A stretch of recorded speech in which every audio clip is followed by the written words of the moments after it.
Do you ever finish a social event, even one you enjoyed, and feel like you've run a marathon?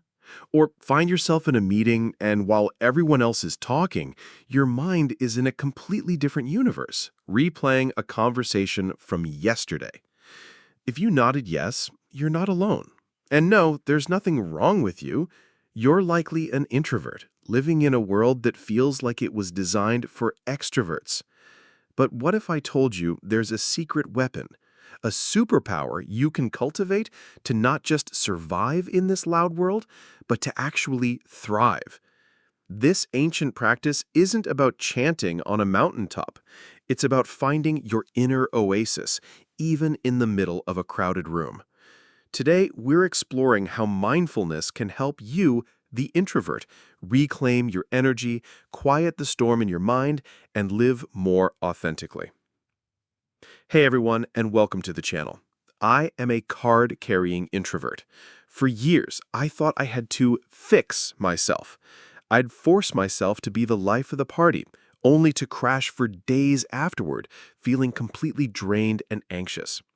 I believed the story that being quiet was a weakness. It wasn't until I discovered mindfulness that everything changed. It wasn't about becoming someone else. It was about finally understanding and befriending myself. It gave me the tools to navigate social situations without losing my mind and to appreciate the rich inner world that is the hallmark of being an introvert. I know many of you have your own stories. What are the biggest challenges you face as an introvert? Let me know in the comments below. I'd love to hear what you do to find your peace. Our society often celebrates the loudest voice in the room. From school participation grades to open plan offices, there's this constant pressure to be on, to be sociable, to be extroverted. This is what's sometimes called the extrovert ideal. For introverts, constantly trying to live up to this ideal is exhausting. Our social battery just drains faster. Think about it. Extroverts often gain energy from social interaction, while we introverts expend energy. When we're in a highly stimulating environment for too long, we get overstimulated. Our brains, which are naturally more active in regions related to planning and problem solving, go into overdrive. The result? Mental fog, exhaustion, and that feeling of just wanting to retreat into a cave for a week. The most important thing to realize is this. Introversion is not a flaw you need to correct. It's a temperament. It's a different way of being in the world. And pushing yourself to be someone you're not is a recipe for burnout. This is where mindfulness comes in, not as a fix, but as a support system. So what even is mindfulness? Simply put, it's the practice of paying attention to the present moment on purpose, without judgment. It's about noticing your thoughts, feelings, and bodily sensations without getting swept away by them. For an introvert whose mind is often a whirlwind of thoughts and analysis, this is revolutionary. It's like finding the calm eye of your own inner storm. Let's try a simple technique right now, just for a moment. Sit comfortably and gently close your eyes if you can. Now, just bring your attention to your breath. Don't try to change it. Just notice the feeling of the air entering your body and the feeling of it leaving. Notice the rise and fall of your chest or belly. If your mind wanders, and it will, just gently and kindly guide it back to your breath. Okay, you can open your eyes. That's it. That's a moment of mindfulness. It's a mini recharge.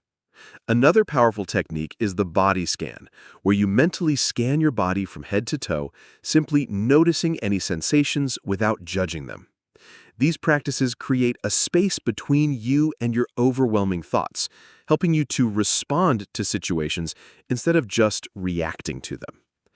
If you're already feeling a little calmer just from that quick exercise, imagine what a consistent practice could do.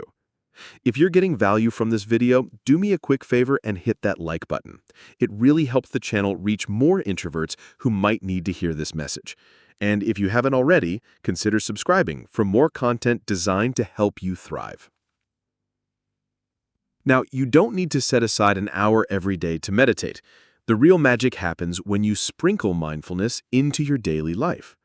You can practice mindful walking on your way to your car or the bus stop just for a minute. Notice the feeling of your feet on the ground. Feel the air on your skin. What do you hear? What do you see? This pulls you out of your head and into the present moment. Try mindful eating or drinking. That first sip of coffee in the morning. Instead of scrolling on your phone, just savor it. What does it smell like? What does it taste like? How does the warm mug feel in your hands?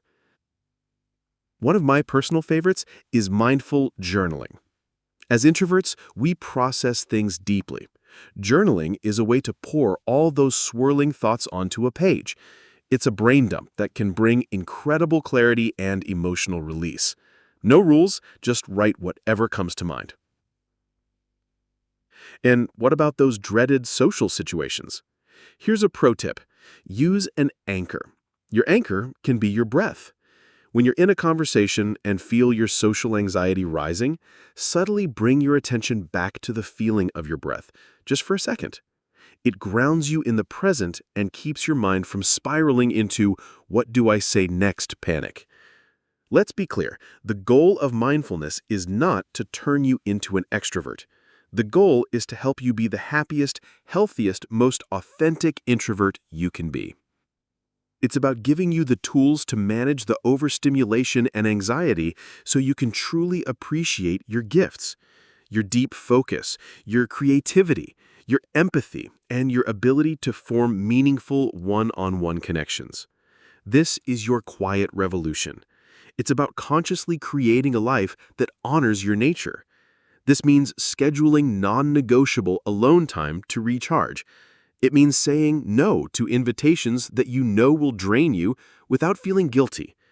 It means seeking out friendships and work environments that value depth over noise. Embrace your need for solitude. Celebrate your rich inner life. You have a quiet power, and mindfulness is the key that unlocks it. I invite you to start this journey today. Start small, be kind to yourself, and watch as you begin to find peace not by changing who you are, but by fully embracing it. Thank you so much for spending this time with me today. Remember, your introversion is a strength, and with a little mindfulness, you can navigate any storm. Now that we've talked about managing your inner world, what about the outer world?